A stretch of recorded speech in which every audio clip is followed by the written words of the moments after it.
Machine ரிப்பேர்னால் என்னன்னு சொல்லி வரும், என்ன பண்ணணும்னு வரும். இந்த மாதிரி வீடியோ இருக்குது.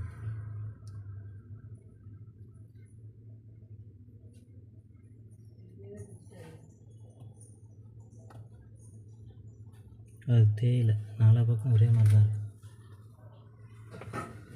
கையோட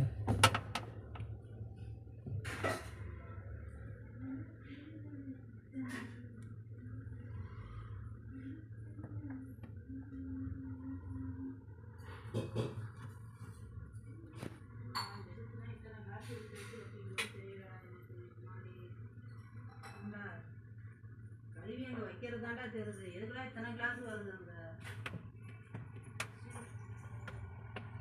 ரொம்ப தூரமாக போனால் தான் கிளியர் வருமா?